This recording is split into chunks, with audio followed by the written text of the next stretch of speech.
Buenas tardes, ¿escuchan la clase? Buenas tardes, doctor. Sí, Sí, doctor. Ok, vamos a empezar lo que nos corresponde el día de hoy, que bueno, en la mañana se me pasó la fecha. Entonces vamos a ver lo que corresponde a la anatomía o la neuroanatomía de los núcleos de la base. Este es un tema muy interesante, sobre todo por lo que seguramente vieron en sus clases. Aquí lo más importante de todo son las conexiones que tienen los núcleos de la base con las otras estructuras, sobre todo la corteza cerebral y el tálamo. Esto va a hacer que estos circuitos o que haya un control del movimiento óptimo, no solamente de la vía piramidal, sino también de la vía asociaciones con las vías extrapiramidales. Recuerden que para el control motor no solamente se requiere la corteza cerebral, la corteza motora primaria, la corteza motora, la premotora y la corteza motora suplementaria, sino también otras estructuras subcorticales como los núcleos de la base, el cerebelo, los núcleos vesticulares, el núcleo pedúnculo pontino, etcétera. Todas las vías descendentes que también se revisaron, la retícula espinal, la rúgula espinal, la vestíbula espinal, etcétera.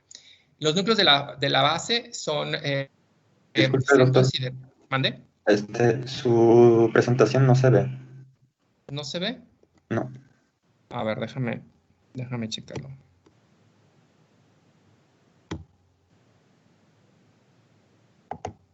¿Ya la ven? Se ve chiquito. Ok, ya. ¿Así? Ahí ya está. Ok. Sí. Bueno, entonces los núcleos de la base son considerados, o antes se llamaban ganglios de la base. ¿Por qué no es correcto llamar ganglios de la base? Recuerden que en un ganglio son neuronas o cuerpos neuronales localizados fuera del sistema nervioso central, no dentro del sistema nervioso central, por eso se llaman núcleos grises centrales o núcleos de la base. Ese sería el término correcto. Depende de la bibliografía que ustedes consulten, pueden estar incluidos algunos de los que están mencionados aquí. Los más importantes es el núcleo caudado, el núcleo lentiforme, que corresponde al putamen y el globo pálido, el núcleo subtalámico, la sustancia nigra en sus dos porciones, la pars compacta y la pars reticulata, que funcionalmente son diferentes, así como la síntesis de neurotransmisores en estas dos regiones. La pars compacta, recuerden que es el principal sitio de síntesis dopaminérgica, no solamente en este sistema nigroestriatal, sino también en el sistema mesolímbico y mesocortical, y tuberoinfundibular, que recuerden que el sistema tuberoinfundibular también está relacionado con la liberación de hormonas. También se consideran algunas otras estructuras mesencefálicas como el núcleo rojo, la formación reticular y algunos núcleos talámicos, que son las vías de relevo de información para estos circuitos, tanto de vía directa como de vía indirecta para el control preciso del movimiento, así como las vías descendentes que ya habían mencionado en clases previas. En esta fotografía, en un corte sagital, podemos ver los núcleos profundos y las relaciones que tiene con la cápsula interna, la cápsula extrema, que veremos más adelante con detalle. En este otro corte axial, pues vemos la cabeza del núcleo caudado, que tiene su relación con los ventrículos laterales y que forma parte de los ventrículos laterales. Vemos también la división con la cápsula interna. Recuerden que por ahí pasan las fibras descendentes, principalmente de la vía córtico-espinal, y lesiones de estas estructuras pues pueden involucrar la cápsula interna. También pasan vías relacionadas con la información visual, auditiva y sensitiva. En este corte coronal observamos pues las mismas estructuras, con lo más importante son sus relaciones que tiene con el sistema ventricular y con la vía piramidal o con las fibras descendentes.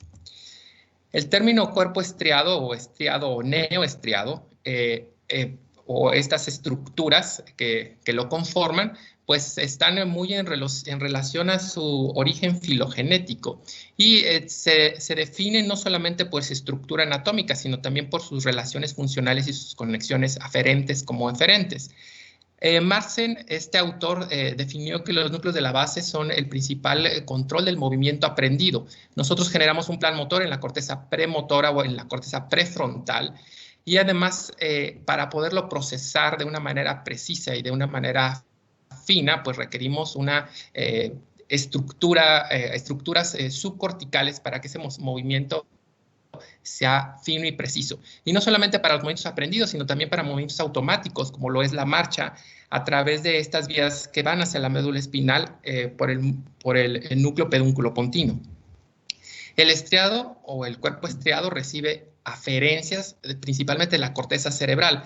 Recuerden que las aferencias de la corteza cerebral hacia los núcleos de la base son principalmente proyecciones glutamayérgicas y también de otras estructuras subcorticales, como la sustancia nigra pars compacta en el mesencéfalo, el tálamo, el núcleo del RAFE, que recuerden que es el principal núcleo serotoninérgico, el locus ceruleus, el principal núcleo noradrenérgico y el segmento externo del globo pálido. Entonces hay circuitos intranúcleos de la base y otros que provienen de estructuras que van a hacer este control del movimiento. Y recuerden que es para generar un plan motor aprendido. Por ejemplo, el manejar un auto, nosotros tenemos una estructura, un plan motor, al inicio un poco torpe, después lo hacemos de una manera automática para no generar más, digamos, actividad en el encéfalo, más los músculos que se requieren, y lo hacemos de una manera precisa sin estarlo pensando.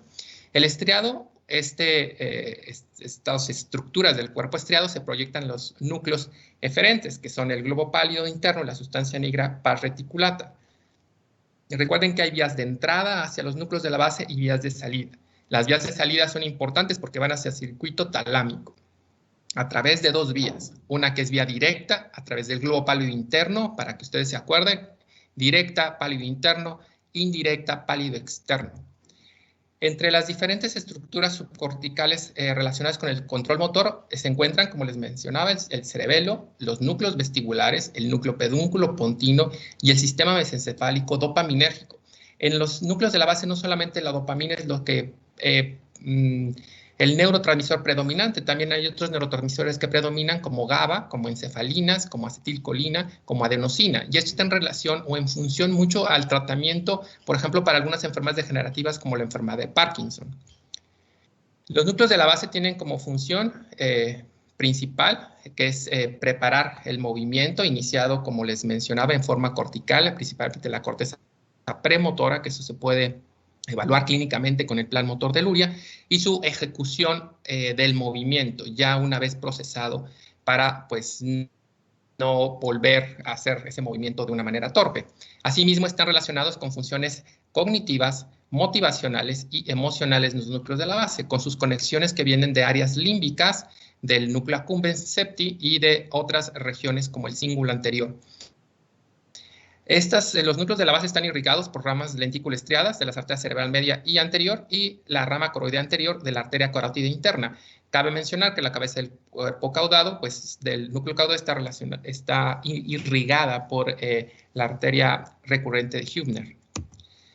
Entonces, los núcleos de la base, les mencionaba, es el cuerpo estriado o neoestriado, que incluye el núcleo caudado y el putamen, y el paloestriado en relación a su origen filogenético, que incluye el globo pálido, sus segmentos interno y externo. El estriado, el putamen, es la parte receptiva de los núcleos de la base, o sea, donde llega la información de estructuras corticales es el putamen principalmente, y está relacionado con las funciones motoras. Y el caudado está relacionado con las funciones asociativas. Me refiero a funciones asociativas, las que participan en el fenómeno cognitivo, me refiero a la memoria del movimiento, a los fenómenos emocionales del movimiento y a los fenómenos motivacionales. ¿Qué es un fenómeno motivacional del movimiento? Esa capacidad para poder iniciar un movimiento de manera voluntaria, ya que se procesa o tiene esa intencionalidad la corteza prefrontal. La corteza cerebral y la sustancia nigra pars compacta también son importantes para estos fenómenos motivacionales de los núcleos de la base. El globo pálido medial y la sustancia nigra pars reticulata son los núcleos de salida. Entonces, núcleos de entrada, recuerden que es en la porción motora, el putamen, y el globo pálido medial o el globo pálido interno y la sustancia nigra son las vías de salida de estos circuitos de los núcleos de la base. Hay varios tipos de neuronas que se encuentran en los núcleos, que son neuronas espinosas y no espinosas, de pequeño tamaño o de mediano tamaño. La gran mayoría de las neuronas que se encuentran en los núcleos de la base son neuronas espinosas de mediano tamaño. Y las otras son pequeñitas y también existe una gran cantidad de interneuronas para formar estos circuitos que controlan el movimiento.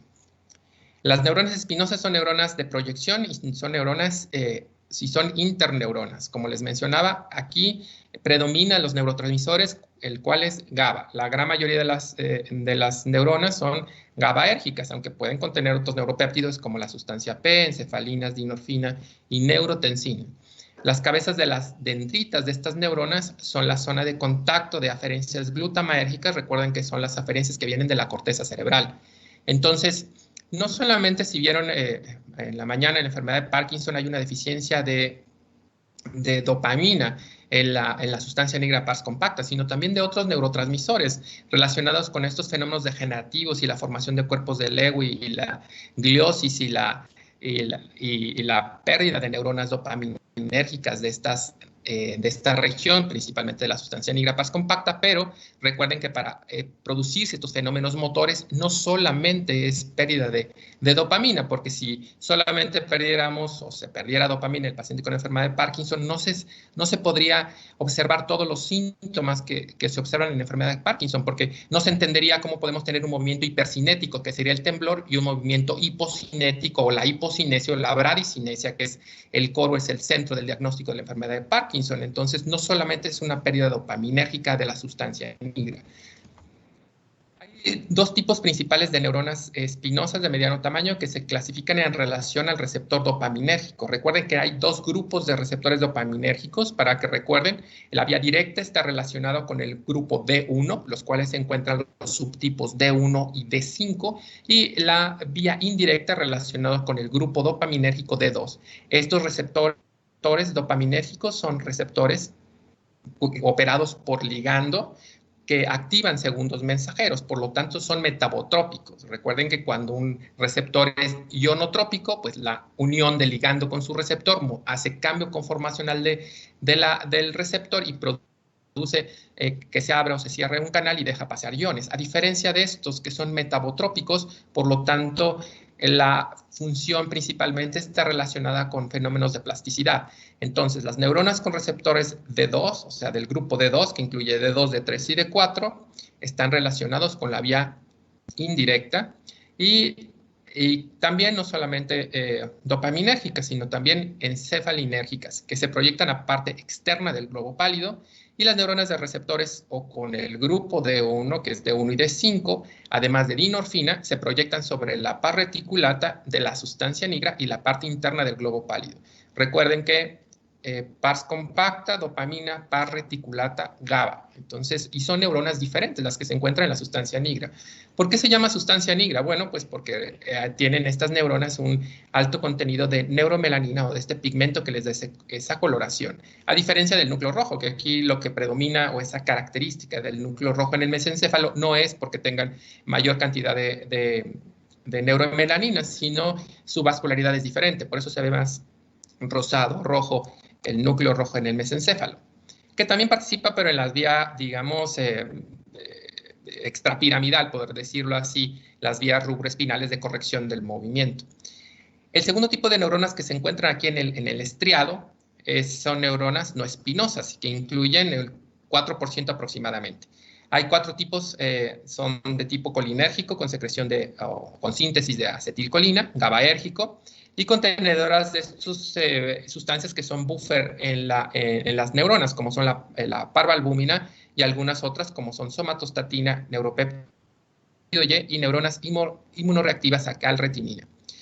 Este tipo de neurotransmisores participan de una menor manera en el control, sin embargo, son muy importantes porque los nuevos tratamientos diseñados para enfermedad de Parkinson modulan algunos de estos neurotransmisores, no solamente receptores dopaminérgicos. Son las neuronas o son interneuronas, son muy pequeños y son de predominio GABAérgico, y el resto de neuronas que completan el total de las neuronas del estriado son interneuronas colinérgicas.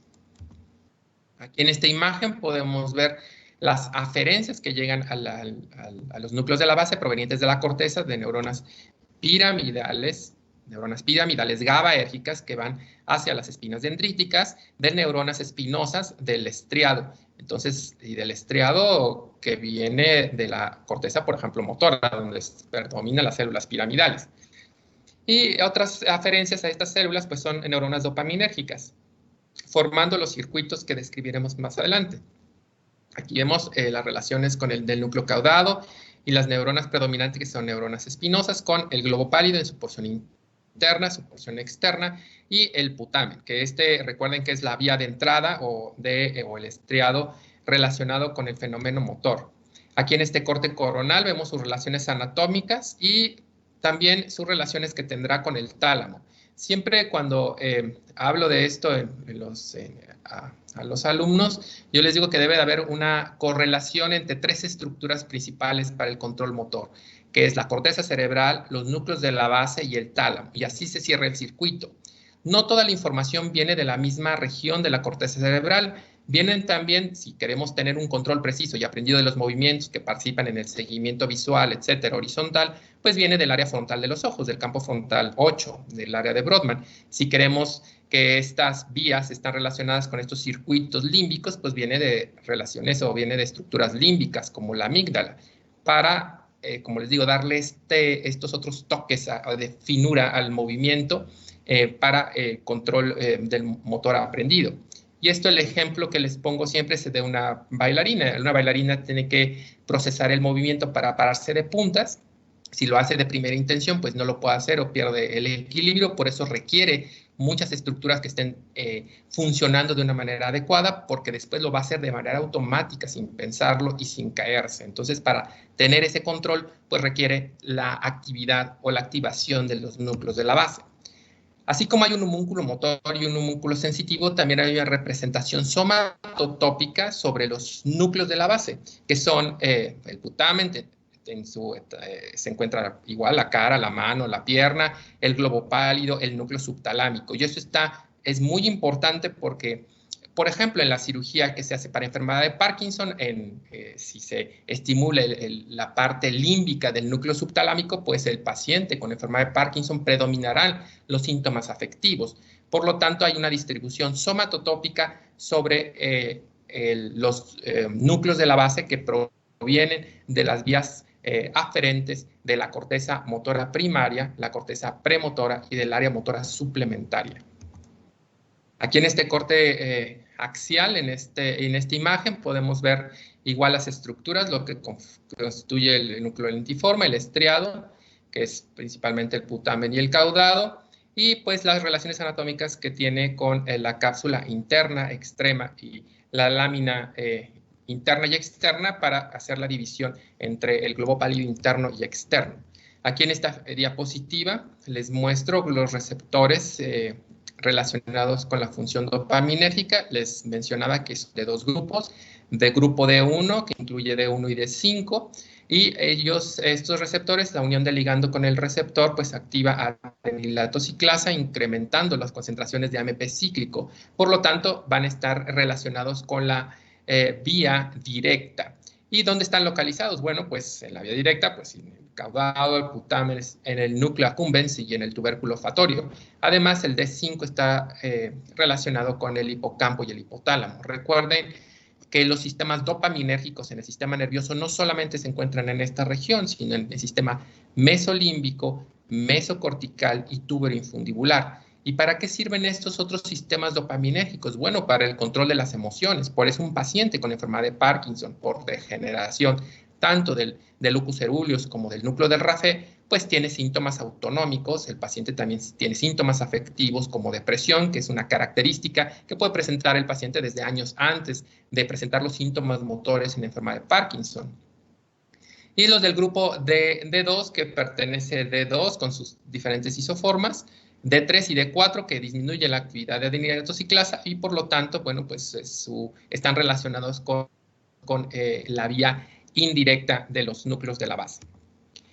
Hay dos principales proyecciones eferentes desde el putamen hacia el globo pálido interno de la sustancia nigra, par reticulata, tanto directa como indirecta. Recuerden que estas vías son las vías de salida de los núcleos de la base.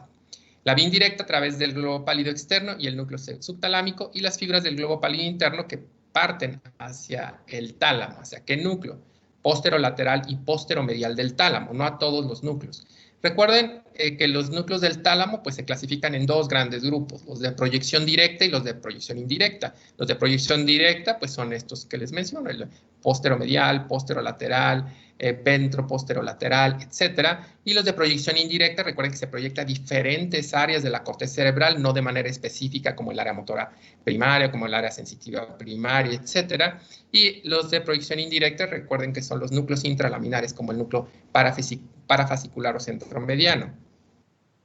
Entonces, las proyecciones que vienen de la corteza cerebral, aquí en esta imagen vemos el neurotransmisor predominante, que es glutamato hacia el estriado, principalmente hacia la porción anterior del estriado, y son proyecciones glutaminérgicas y en menor medida dopaminérgicas. La vía directa inhibe al globo pálido interno y a su vez desinhibe a los núcleos del tálamo y que facilita el movimiento. Entonces, al estimular la vía directa, nosotros facilitamos el movimiento. Por lo tanto, si tenemos una lesión de estas estructuras, pues va a predominar la hipocinesia, o sea, la disminución en la amplitud y velocidad del movimiento.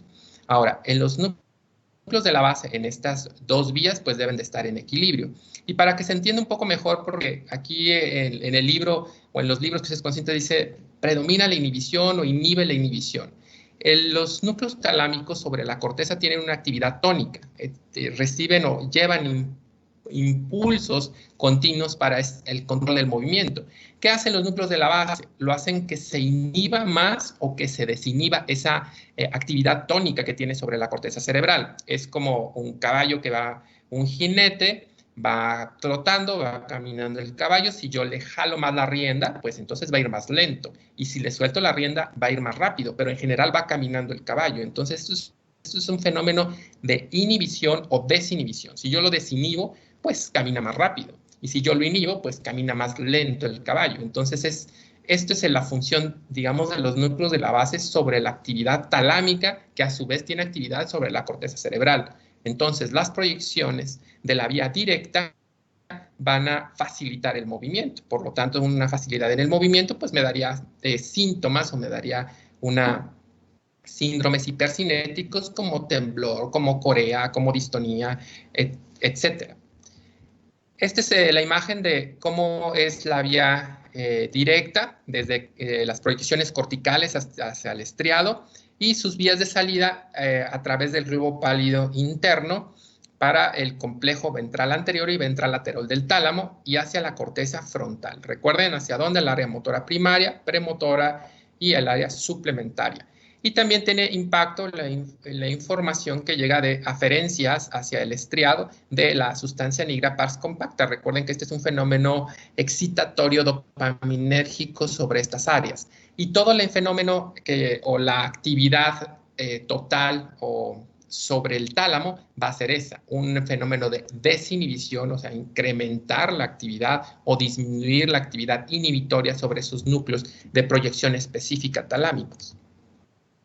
En relación a la vía indirecta, cuya principal neurotransmisor es GABA, tiene un efecto inhibitorio sobre el globo pálido externo y a su vez desinhibe al núcleo subtalámico. Por lo tanto, hay un fenómeno de estimulación del globo pálido interno y la sustancia nigra pars reticulata. El efecto neto total pues sería un efecto de inhibición talámica y por lo tanto de la vía motora. Entonces yo al estimular el globo pálido interno y la sustancia y el núcleo subtalámico de la sustancia nigra pars reticulata, pues lo que voy a tener un efecto final va a ser, a pesar de que su efecto es excitatorio, pues es un fenómeno inhibitorio sobre el tálamo, o sea, predomina la inhibición, por lo tanto, disminuye el movimiento. Entonces, estos individuos, si hay una predominantemente actividad de la vía indirecta, pues el paciente, la traducción clínica sería la bradicinesia o la hipocinesia. Por eso les mencioné que en la enfermedad de Parkinson hay esta pérdida de equilibrio y el temblor no está relacionado con la pérdida dopaminérgica, porque la pérdida dopaminérgica está relacionada con el fenómeno de bradicinesia y el fenómeno de tremorigénico, o sea, tembloroso en estas variedades clínicas de la enfermedad de Parkinson tremorigénicas, predomina la actividad del núcleo ventral intermedio medial del tálamo. Entonces, no solamente la sustancia nigra y la afección de vías directa e indirecta está relacionada con la enfermedad de Parkinson, sino también con la disfunción del núcleo ventral intermedio medial del tálamo, con esta pérdida de las oscilaciones que existen a este nivel, además de la actividad de de banda beta en relación a las neuronas que se encuentran en el tálamo. En esta imagen observamos la vía indirecta, cuya principal, digamos, vía, para que ustedes se acuerden, es el globo pálido externo. Entonces, el globo pálido externo participa en la vía indirecta, cuya función neta va a ser la inhibición, por lo tanto, disminución del movimiento a través de los núcleos talámicos hacia la corteza cerebral. Recuerden que también aquí, de manera indirecta, pues participa la sustancia negra pars compacta, ¿no? Con un efecto, con un fenómeno excitatorio, por decirlo así, hacia estimulando los receptores D1 y con un fenómeno inhibitorio a través de los receptores D2. Entonces, para que quede claro estas dos vías, la vía directa facilita el movimiento, la vía indirecta inhibe el movimiento a través de un fenómeno de desinhibición o favorece la inhibición de los núcleos del tálamo para disminuir la actividad sobre la corteza cerebral, principalmente las áreas relacionadas con el movimiento, como es el área motora primaria, la suplementaria y el área premotora.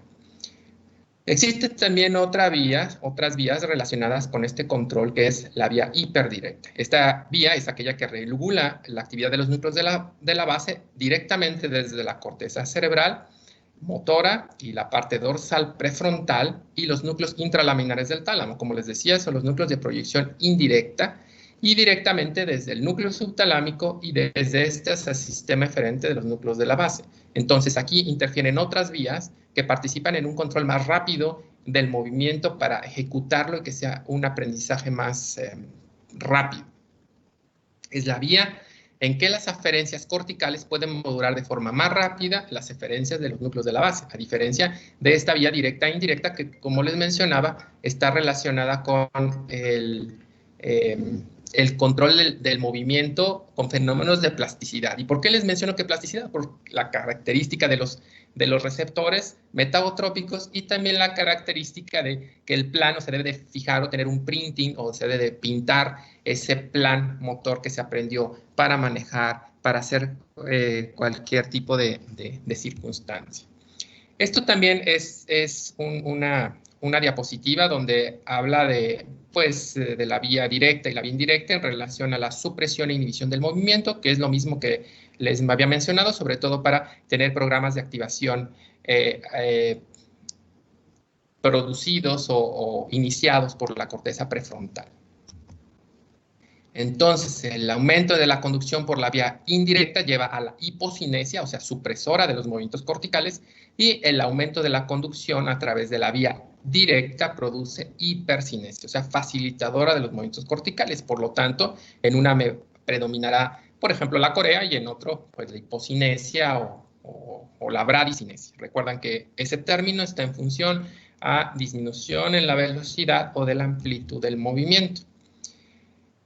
Aquí en esta imagen podemos observar que no solamente las aferencias hacia los núcleos de la base vienen solamente de la corteza o de las corteza relacionada con la función motora, sino también viene del cíngulo anterior, de la corteza sensitivo-motora, del área motora suplementaria, de la corteza premotora y prefrontal, porque de ahí también recuerden que se genera el plan motor, y también de la corteza de la ínsula. Recuerden que la ínsula es la principal corteza que tiene funciones viceroceptivas. ¿A qué me refiero con viceroceptiva? Al control cortical de la frecuencia cardíaca, de la frecuencia respiratoria, etc. Entonces, estas aferencias van hacia el estriado a través igual de dos vías, D1 y D2, estimulando los diferentes receptores, y con estos circuitos que mencioné, tanto de vía directa como de vía indirecta. En esta otra imagen que está más clara es lo mismo que les mencioné. Sin embargo, aquí lo que es relevante de esta diapositiva es el impacto que tiene la sustancia negra, no solamente la pars compacta, sino la pars reticulata, para este control del movimiento. Y es importante aclararles esto porque se pensaría que solamente algunas enfermedades degenerativas están relacionadas con una pérdida dopaminérgica, pero no es así. Está relacionada con esta pérdida del equilibrio, pérdida del control de los circuitos del movimiento en los núcleos de la base en relación con la corteza y el tálamo. La sustancia negra, vuelvo a mencionarles que su principal neurotransmisor es GABA, la pars reticulata, y la pars compacta pues es dopamina. El núcleo subtalámico, el principal neurotransmisor es glutamato. Recuerden que el glutamato es un neurotransmisor excitatorio. ¿Cuáles son las funciones de los núcleos de la base? ¿Cómo están relacionados para el control del movimiento? Pues se han descrito 5 circuitos en paralelo, separados y cerrados entre los núcleos de la base, y los cuales los vamos a describir. Uno es el motor, que es el que mencioné. El otro es el óculo motor relacionado con los movimientos oculares. El otro es el sistema límbico o este circuito límbico de los núcleos de la base, relacionado con las funciones motivacionales y emocionales del movimiento, al igual que el circuito órbito frontal lateral y prefrontal dorsolateral. Las dos vías forman los circuitos cerrados que reciben información desde la corteza para la planeación del movimiento y para tener una precisión del movimiento fino. Y ahí donde se procesa, en la corteza motora suplementaria. Recuerden que se encuentra en la porción medial del lóbulo frontal, no en la porción lateral. Y la corteza cognitiva y cortezas de asociación límbica. Recuerden que más del 90% de las funciones del sistema nervioso son asociativas, más que de procesamiento o de llegada o salida de información haciendo relevo en diferentes núcleos.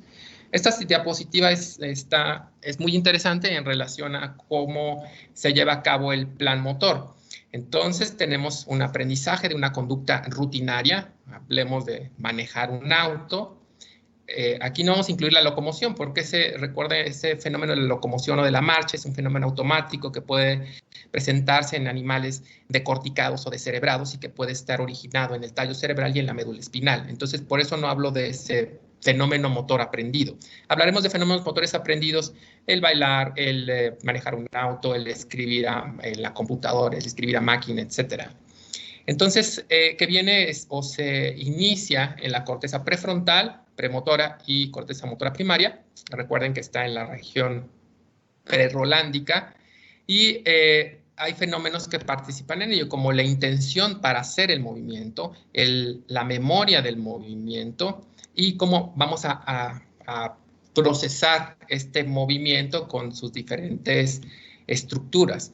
Entonces debemos de primero evaluar, predecir, tener un contexto para realizar ese movimiento y tener una motivación para poderlo hacer.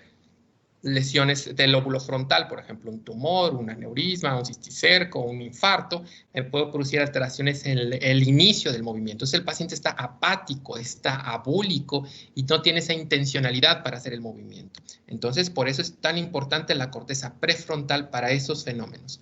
Y requiere otras estructuras que estén funcionando en contexto con los núcleos de la base, como el sistema límbico, el estriado ventral, el núcleo accumbens, el hipocampo y la amígdala. Recuerden, hipocampo y amígdala, hipocampo para funciones mnésicas o de memoria, y la amígdala, funciones emocionales del movimiento. Y también podemos otras estructuras que participen en esta gratificación del movimiento, como el núcleo del Raphe y el locus ceruleus. Entonces, pues esta información va a esos fenómenos a esta estructura asociativa que es el núcleo caudado de los núcleos de la base para integrar los circuitos tanto directo como indirecto. Ya un programa del movimiento va a ser activado para desinhibir o inhibir más al tálamo. Y ya una vez que se procesa el movimiento, bueno, pues se requiere un plan de acción, y el plan de acción va ¿hacia dónde? Pues hacia la médula espinal, a través de los núcleos del tallo cerebral o de estas vías descendentes, junto con otras vías para controlar el movimiento. ¿Cuáles vías? Pues retículo espinal, la vía rubro espinal, vestíbulo espinal, etcétera. Y en general para pues tener un control preciso y recuerden que para contraer o facilitar musculatura agonista o antagonista y tener el control pues preciso de tomar un lápiz, de escribir, etc. Y no solamente esto quiero que quede claro, son los núcleos de la base y estas estructuras, también pues participa en el tono muscular el cerebelo, participa en estas vías ascendentes para informar al sistema nervioso de cómo está el grado de contracción o de estiramiento de un músculo a través de la propiocepción inconsciente por estas vías espinocerebelosas, activando los usos musculares, el órgano tendinoso de Golgi, etc. Para en conjunto se llevar a cabo una acción. Entonces recuerden que es un conjunto de estructuras y que participan en ejecutar un movimiento. Y si alguna estructura falla o no funciona de una manera adecuada o disfunciona, pues la traducción clínica pues será un trastorno del movimiento. En esta otra diapositiva vemos los circuitos y de dónde se originan y hacia dónde regresa la información. El asa motora, que es en la primera imagen, en la primera línea, pues vemos que la información viene de la corteza motora primaria, de la corteza somatosensorial también participa, va hacia la parte motora del estriado que les mencionaba, que es el putamen, no a la asociativa, que es el caudado, y para la vía directa e indirecta a través de las vías de salidas, que recuerden que es el globo pálido interno, hacia los núcleos ventral lateral y ventral anterior del tálamo, y regresa el circuito hacia la corteza cerebral. Entonces es corteza, núcleos de la base, tálamo, nuevamente corteza. Siguiente circuito. Bueno, pues si es un circuito oculomotor o asa oculomotora, pues va desde el campo frontal de los ojos, no del área motora primaria, donde se controla el movimiento horizontal. ¿Hacia dónde? Bueno, pues va hacia la parte asociativa de los núcleos de la base, que es el caudado, y nuevamente hacia las vías de salida del estriado, que es el globo pálido interno, participando, bueno, la sustancia negra en la par reticulata, no la par compacta relacionada con la vía directa, y a los núcleos, aquí ventral anterior y medio dorsal del tálamo, y regresa nuevamente para cerrar ese circuito y controlar un movimiento ocular óptimo. Recuerden que es aprendido ante el seguimiento, porque también aquí, pues, intervienen otras estructuras subcorticales, ¿no? La formación reticular paramediana pontina, los núcleos vestibulares, los núcleos motores de tercero, cuarto y sexto nervio craneal, los núcleos peripoglosos, etc. En las asas no motoras o las que no están relacionadas con el movimiento, sino con estos fenómenos motivacionales, afectivos, pues es la asa límbica y el asa prefrontal. El asa prefrontal, pues ¿de dónde viene? Pues de la corteza prefrontal. ¿Y hacia dónde va? Hacia la porción asociativa. ¿A cuál? Pues al núcleo caudado, o a la porción anterior. Y nuevamente va hacia estas vías de salida del estriado, hacia los núcleos talámicos y nuevamente hacia la región cortical correspondiente de donde vino esa asa prefrontal. ¿Relacionada con qué? Bueno, con la planeación, secuenciación del movimiento. Y el asa límbica, ¿de dónde viene? Pues de las estructuras límbicas, y una de ellas es el cíngulo anterior y la corteza orbitofrontal. De ahí sale, de la región medial del lóbulo frontal, estas asas relacionadas con la motivación y la emoción del movimiento. Otras estructuras también que participan, pues es la amígdala, el hipocampo en su porción relacionada con la memoria, la corteza orbitofrontal, el cíngulo anterior y la corteza temporal. Recuerden que la corteza temporal en su región medial o mesial pues está relacionada con funciones de memoria o funciones mnésicas. El lóbulo frontal también está relacionada en una parte, recuerden, en el área opercular con el área de Broca, que es el área del lenguaje, motora para el lenguaje. Entonces, el circuito sensorimotor, pues, relacionado con la parte del putamen, de esta parte del estriado. Las vías sensorimotores se encuentran organizadas igual, somatotópicamente, como lo vimos en la figura, hace unas diapositivas previas, y finaliza en la corteza premotora y motora, principal en el área, y además en el área motora suplementaria. El estriado asociativo, recuerden que es el núcleo caudado, porque ahí llegan las asas no solamente motora, una parte, sino las asas no motoras, asociadas a funciones cognitivas y emocionales, así como motivacionales. Y el estriado límbico, relacionado con el estriado ventral, favorece las funciones emocionales y motivacionales del movimiento. O sea, yo puedo interpretar el movimiento, la sensibilidad que tiene una bailarina o un bailarín para poder interpretar esos fenómenos emocionales y que me pueden activar unas neuronas que se llaman neuronas en espejo para poder interpretar la emoción para la ejecución de ese movimiento fino. El circuito motor, que es el que típicamente pues, conocemos, pues este se encuentra organizado igual, somatotópicamente, y las proyecciones parten desde, como lo vimos en la imagen, de la área motora primaria, suplementaria, premotora y sensitivo-motora, dirigiéndose hacia la porción anterior, la porción ventral de los núcleos de la base, que es el putamen, y posteriormente al tálamo, y así nuevamente se cierra el circuito hacia la corteza cerebral. Este circuito a su vez se encuentra dividido en subcircuitos, que sería el sensitivo motor, el premotor dorsal y ventral y el área motora suplementaria. ¿Con qué están relacionados estos subcircuitos? Con la precisión o la fineza que podemos tener ante el movimiento aprendido, recuerdo. El circuito oculomotor, pues aquí está lo que les mencioné en la figura previa, que viene principalmente de las áreas o del campo frontal de los ojos, de la corteza prefrontal y también de la corteza parietal posterior. Recuerden que también para el control de la movilidad ocular cortical, vertical, requiere la actividad de áreas parieto-occipitales bilaterales.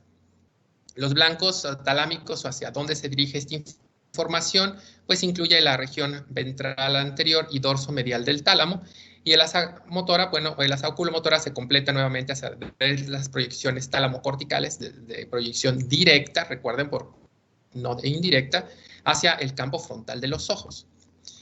El otro circuito que también observamos en la figura, el circuito prefrontal dorsolateral, igual inicia o va hacia el estriado, al estriado asociativo, que es el núcleo caudado, y la aferencia córtico-estriada, esta vía se origina de la corteza prefrontal, dorsolateral y corteza parietal posterior.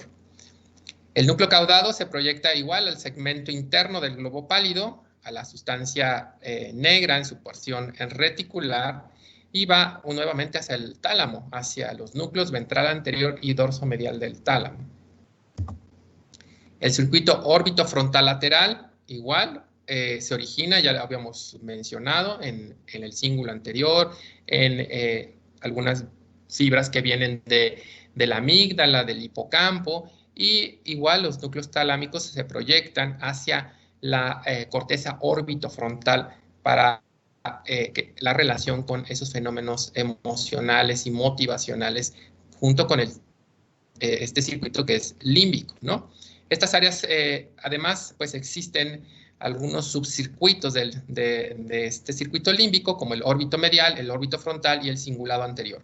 No es importante que lo aprendan con tanto detalle, sin embargo, sí la función que tienen todas esas estructuras que se asocian con esto, con el procesamiento del movimiento.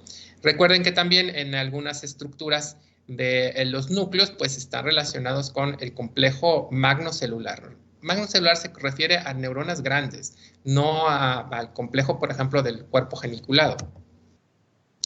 Y los circuitos asociativos llegarán hacia las regiones asociativas de los núcleos de la base, como el núcleo caudado, y las terminaciones van hacia la corteza prefrontal. Existen también algunos subcircuitos dentro de este sistema, como les mencioné. Aquí el estriado ventral relacionado con el circuito límbico, pues están otras estructuras, igual que mencionamos, el hipocampo, la amígdala, la corteza entorrinal, la perirrinal, la corteza del cíngulo anterior, el órbito frontal y sitios dispuestos en el lóbulo temporal, pues asociados con los fenómenos de memoria y recompensa del movimiento y la motivación del mismo.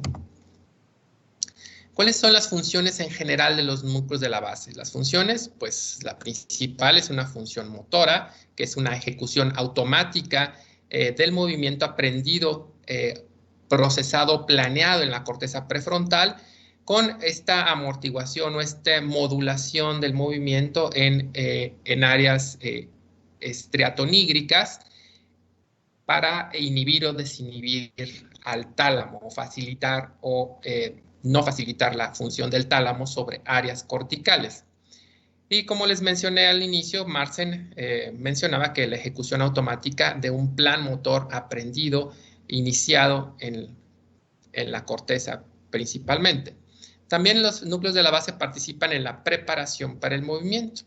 El circuito oculomotor participa en la fijación visual, en el movimiento ocular sacádico y en los movimientos visuales pasivos, junto con estructuras como, pues obviamente, los núcleos de los nervios craneales que van a dar inervación a los músculos extraoculares.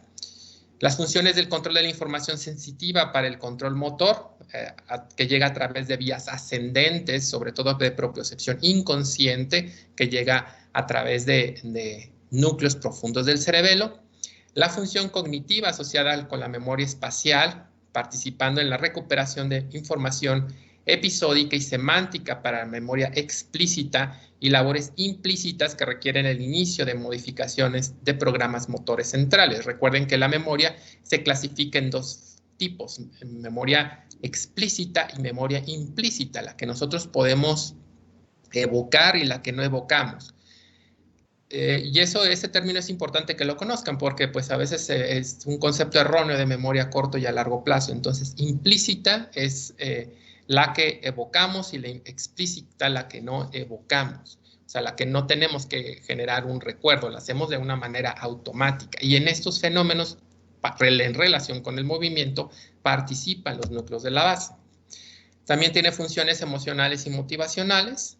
Podemos observar lesiones de los núcleos de la base con fenómenos de negligencia espacial, y la complementariedad de los núcleos de la base y el cerebelo en la función motora sugiere que los núcleos de la base funcionan como una codificación del contexto y proporcionan información a la corteza cerebral que podría ser útil en la planeación y el control de la acción. En contraste, el cerebelo funciona como un generador y ejecución de ese patrón del movimiento. Entonces, los núcleos de la base, en conjunto con otras estructuras, participan en esas funciones motoras principalmente. Voy a intentar compartirles un video del Drive, espero que se pueda compartir, donde viene cuál es un fenómeno, o bueno, un video sobre la enfermedad de Parkinson, pero no sé si se pueda compartir. No, ya vi que no se puede compartir. Bueno, no sé si aquí tengan alguna duda o pregunta de la clase.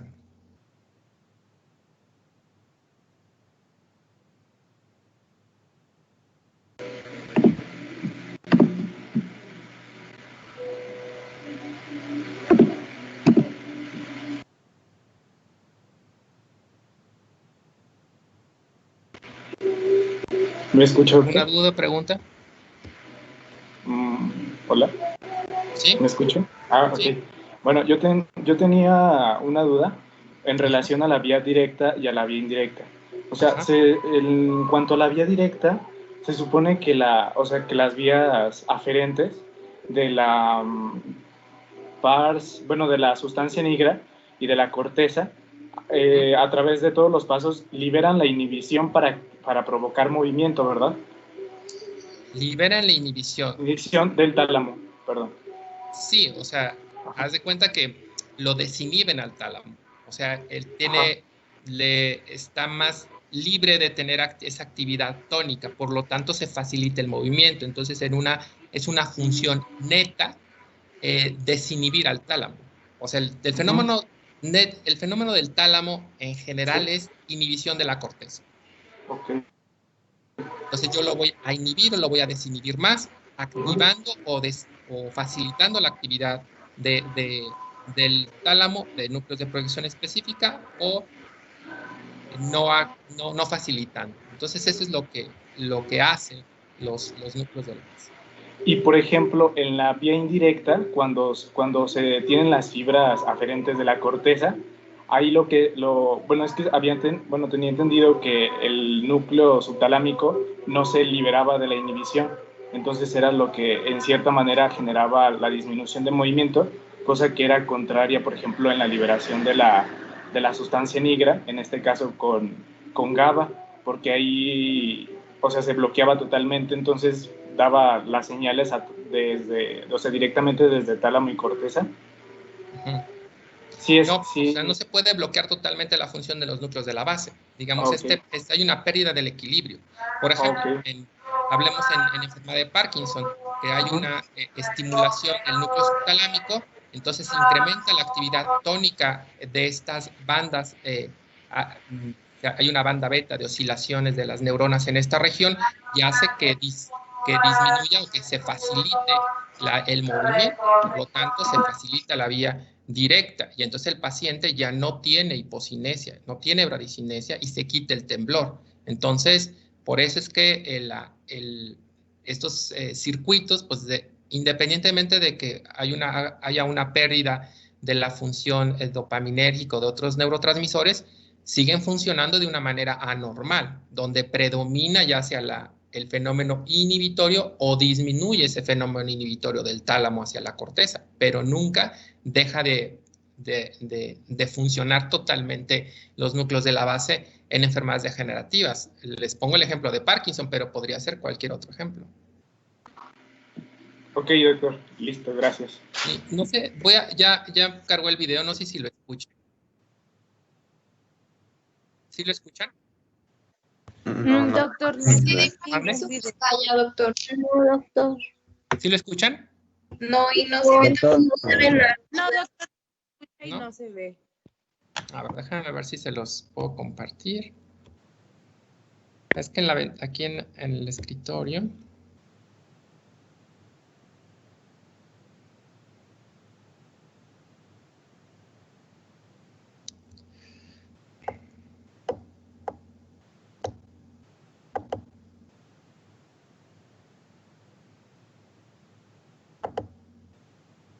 No se puede cargar el video porque está muy grande.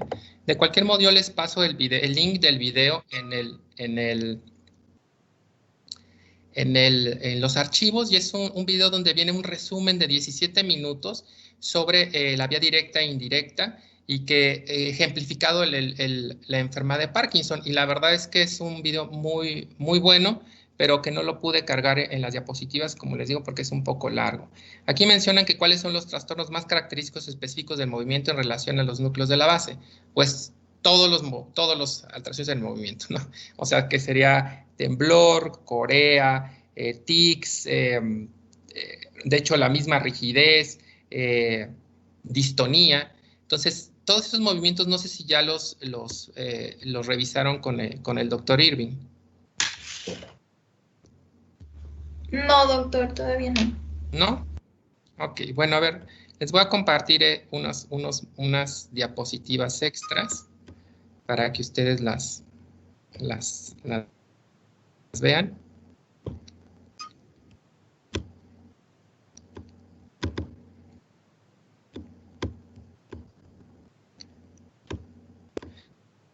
¿Sí ven la diapositiva? Sí, Sí, se ve. doctor, sí se ve. Ah. Sí, doctor. Bueno, entonces estos son algunos de los movimientos que se pueden producir por lesiones de los núcleos de la base. Corea.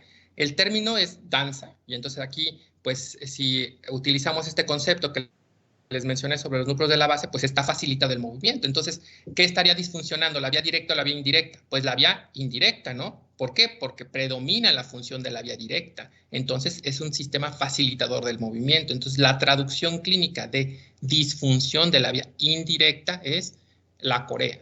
¿Y qué me va a dar? Pues un fenómeno que se llama danza.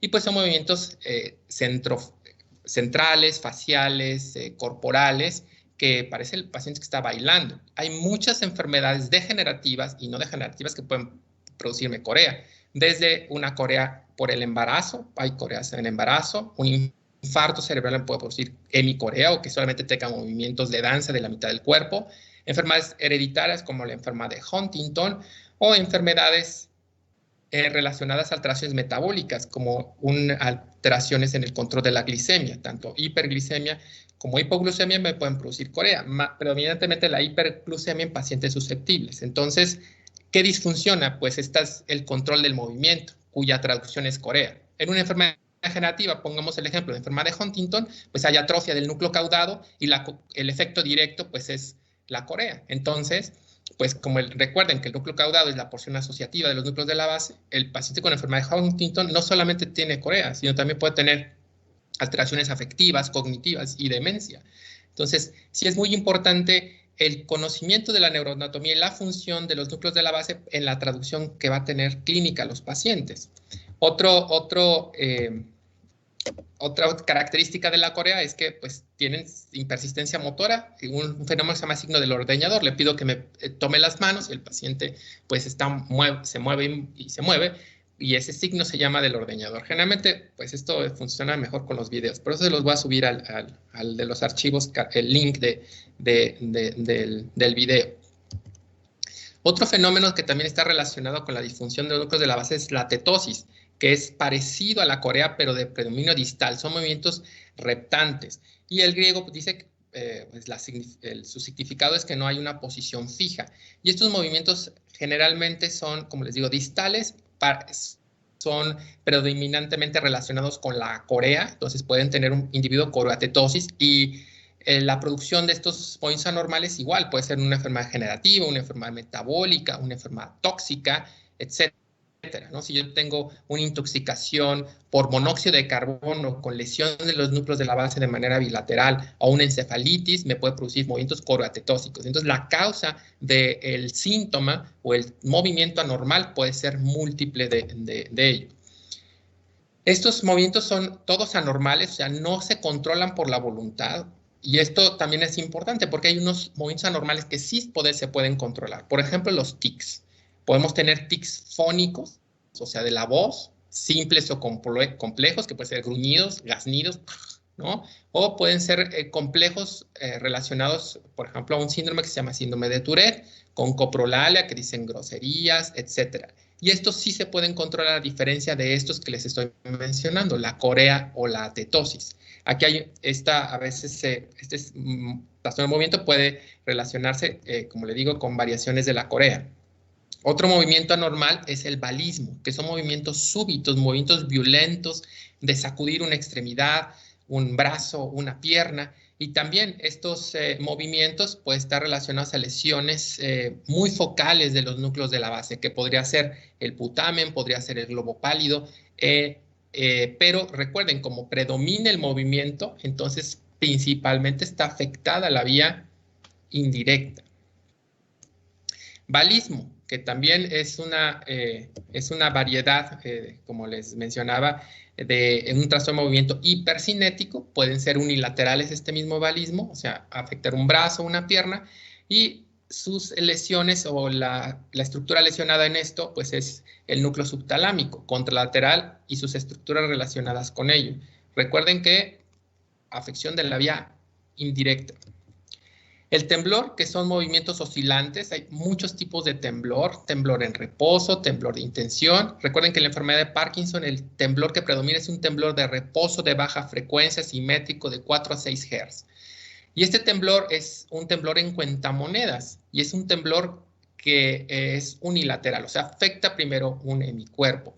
Y como les mencioné en la clase, no necesariamente es afección solamente dopaminérgica, sino que aquí hay disfunción de los circuitos oscilatorios del tálamo. ¿En qué núcleo? Núcleo ventral intermedio medial del tálamo. Entonces, en la enfermedad de Parkinson ocurren estos dos fenómenos: disfunción dopaminérgica, GABAérgica, serotoninérgica y noradrenérgica. Y estos fenómenos de temblor, pues depende también del origen, porque puedo tener un temblor de origen rúbrico, o sea, con lesiones del núcleo rojo, o lesiones de las vías que van hacia el cerebelo, por ejemplo, de los pedúnculos cerebrales, o también del mismo cerebelo. Entonces, puedo tener un temblor con lesión de diferentes estructuras: el tálamo, los núcleos de la base, las vías descendentes o los pedúnculos cerebelosos, por ejemplo. El temblor en la enfermedad de Parkinson y en otros tipos de enfermedades pues se clasifica en relación a la frecuencia en ciclos por segundo que tenga el temblor. Realmente a veces eso es muy difícil hacerlo de manera clínica, por lo tanto utilizamos algunos otras herramientas para poder medir la frecuencia del temblor, que es un aparatito muy sencillo. No sé si algún día han ido a la feria, que es un oscilómetro. Eso es como esos aparatos que dan toques, son dos barras que uno las toma con las manos y se va moviendo una plumilla, por decirlo así, y así puedo ver la frecuencia por minuto del temblor. Y ese aparatito se llama oscilómetro para medir el temblor de manera objetiva. Y también dónde predomina el temblor, si es un temblor de reposo, si es un temblor de intención, si es un temblor en alguna posición, si es ortostático, etcétera, ¿no? El temblor puede ser simple o también puede ser o tener síntomas asociados. Lo más común del trastorno del movimiento no es la enfermedad de Parkinson, sino un temblor esencial, que es un temblor de acción, el el paciente adulto mayor, dificultad para tomar un vaso con agua, una cuchara para poder escribir, y hay maneras de poder explorar eso. Hay diferentes tipos de temblor, como viene en la diapositiva, y lo característico de la enfermedad de Parkinson pues, es un temblor de baja frecuencia, 4 a 6 Hz. Recuerden que el síntoma cardinal de la enfermedad de Parkinson no es el temblor, es la bradicinesia, que es la disminución y amplitud del movimiento, además de rigidez, además de temblor, que es la tríada descrita por James Parkinson hace 200 años. Realmente hubo en algún momento los criterios del Banco de Cerebros de Reino Unido que incluían que además no hubiera pérdida de reflejos o que hubiera pérdida de reflejos posturales, sino una afección visual, vestibular, cerebelosa o proprioceptiva. Y ese término se quitó, sobre todo porque pues, algunos pacientes enfermos con enfermedad de Parkinson podían obtener este tipo de síntomas y ser enfermedad de Parkinson. Y bueno, aquí en el temblor, en esta diapositiva, lo que les comentaba, el temblor esencial es más frecuente que la enfermedad de Parkinson y se exacerba por el estrés principalmente y mejora con el alcohol. De hecho, hay una prueba que se llama prueba del alcohol y mejora el temblor esencial, y esa es una prueba que podría hacerse para discriminar entre enfermedad de Parkinson y un temblor por enfermedad de Parkinson y un temblor esencial. Hay otros tipos de enfermedades degenerativas, por ejemplo, la enfermedad de Wilson, que está relacionada a alteraciones en el metabolismo del cobre y también la ceruloplasminemia, y que su traducción clínica es la enfermedad de Wilson. Además de temblor, pueden tener distonía, principalmente facial, pueden tener cialorrea, y bueno, tienen algunas otras manifestaciones clínicas de esta enfermedad degenerativa por alteraciones en el metabolismo del cobre. Hay temblor tóxico, que se puede ver en enfermedades como el distiroidismo, sobre todo el hipertiroidismo, que es un temblor muy rápido de alta frecuencia, pero también se puede acompañar de otros síntomas. Recuerden, diarrea, piel caliente, palpitaciones, hipertensión, taquicardia, con todos los síntomas del hipertiroidismo. Y pues puede estar relacionado también a alteraciones tóxicas, ¿va? Por ejemplo, lo más frecuente sería el consumo crónico de alcohol y algunos fármacos, también la uremia y otros fenómenos que no solamente se caracteriza por tener un temblor, estas oscilaciones, sino también una pérdida del tono muscular, y eso se llaman mioclono negativo. ¿Quién tiene mioclono negativo? El ejemplo característico es los pacientes que tienen asterixis en encefalopatía hepática. Ese movimiento se llama mioclono negativo. Hay un temblor también de origen cerebeloso, que es diferente, que es un temblor acompañado de hipotonía, de gran asinergia cerebeloso, de descomposición del movimiento. El temblor rúbrico que les mencioné por lesiones pueden ser muy focales, que es un temblor de alta frecuencia en lesiones del núcleo rojo. Las mioclonías, que también dependen de mucho el origen. Aquí no solamente son los núcleos de la base, puede ser mioclonías corticales, subcorticales, reticulares, espinales o mioclonías del sueño. Esos brincos que tenemos durante el sueño son normales.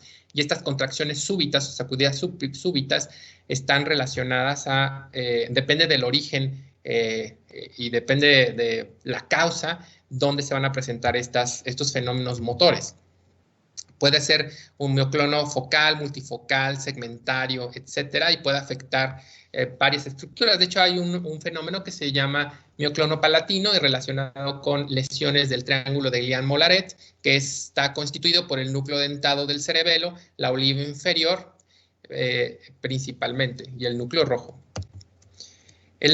Las mioclonías pueden, bueno, ahí está, miren, lo que les mencioné del triángulo de Guillain-Mollaret, es un paciente que abre la boca y tiene estas oscilaciones del paladar blando, y eso puede ser por lesiones desmielinizantes del tallo cerebral o un infarto cerebral. Entonces, aquí lo que observamos, estos trastornos de movimientos es un fenómeno clínico, pero la causa puede ser muchas causas en relación a, recuerden, hacer una historia clínica detallada, porque esto nos va a orientar mucho en enfermedades neurológicas para poder tener un diagnóstico etiológico del síntoma clínico.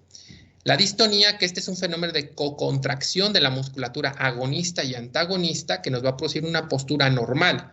Puede ser igual también una distonía focal, una distonía multifocal, una distonía generalizada, y las causas igual son múltiples. Algo tan simple podría ser una tortícolis, que es una distonía cervical, o una distonía craneal como el blefaroespasmo, o una distonía generalizada relacionada a mutaciones de DIT1, que es o lo más común, o mutaciones de torsina 1. La distonía puede afectar a cualquier grupo muscular, les digo, puede ser focal, multifocal, segmentaria, y pues las causas son muchas.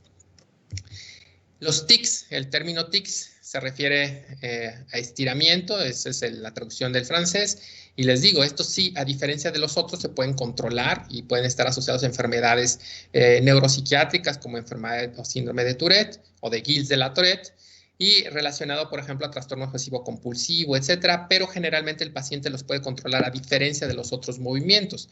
Algunos de estos cesan o se quitan durante el sueño y pueden tener algunos otros, les digo, síntomas neuropsiquiátricos, y el tratamiento para cada uno de los trastornos del movimiento es diferente, ¿no? Por ejemplo, para corea, tetrabenazina, para tics, clonidina, para distonía, pues toxina botulínica o estimulación cerebral profunda o baclofen, porque el mecanismo de producción del trastorno del movimiento es diferente para cada uno. Por lo tanto, el tratamiento es diferente para cada uno.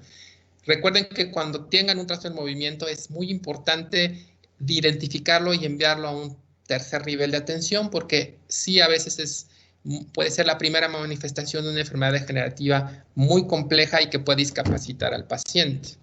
Otros movimientos anormales son las fasciculaciones, pero esto se ve principalmente en enfermedad de neurona motor inferior. Recuerde que la traducción es la traducción clínica de fenómenos de denervación activa o crónica también, y esto pues generalmente no produce mucho desplazamiento.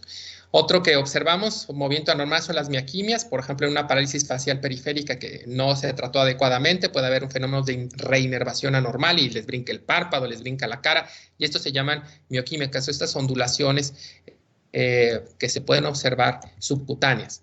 Fenómenos como un mioclono negativo, como la asterixis en enfermedad hepática o degeneración hepatolenticular.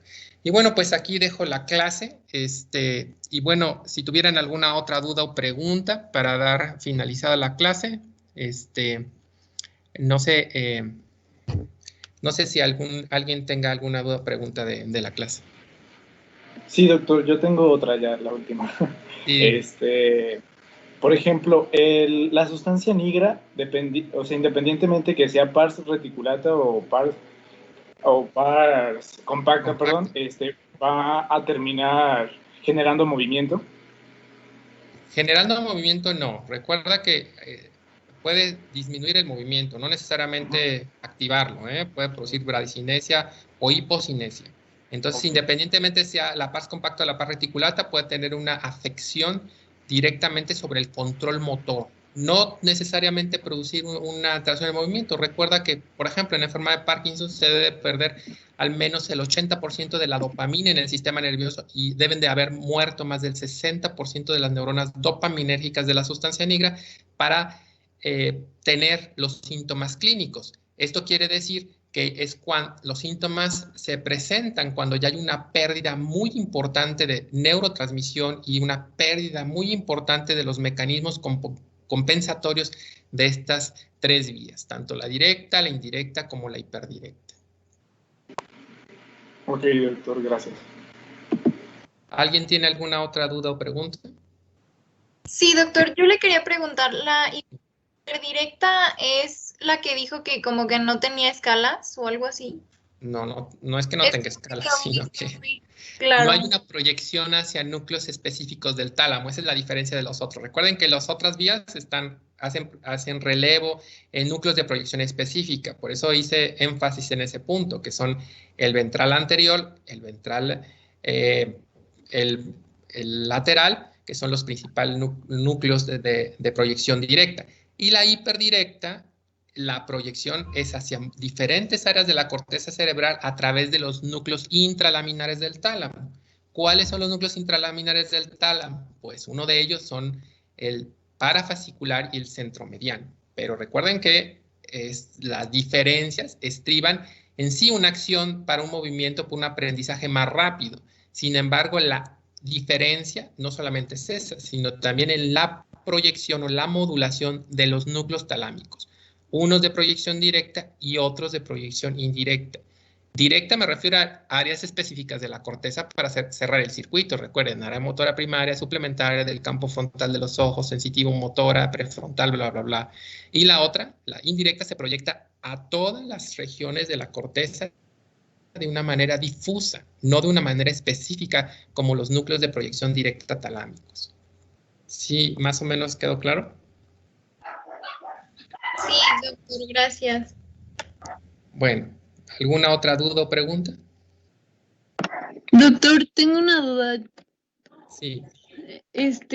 No sé si ya de pura casualidad habría subido lo de la propedéutica que nos había dicho la clase pasada. No lo he subido. Eso lo voy a subir para su examen, porque de ahí van a venir algunas preguntas que ya le hice y ya se las envía a la doctora Sara Pérez. Pero bueno, Ok. de ahí Muy bien. también Gracias. si esta clase se las voy a subir para que ustedes las tengan y el link del video, porque les comento que no tuve muchas dificultades en poder pegar ese video, no sé por qué, quizá venga en otro formato, pero les voy a copiar mejor el link de YouTube. Y bueno, pues agradezco su atención y que me hayan esperado hasta ahora y pues nos vemos en la siguiente clase.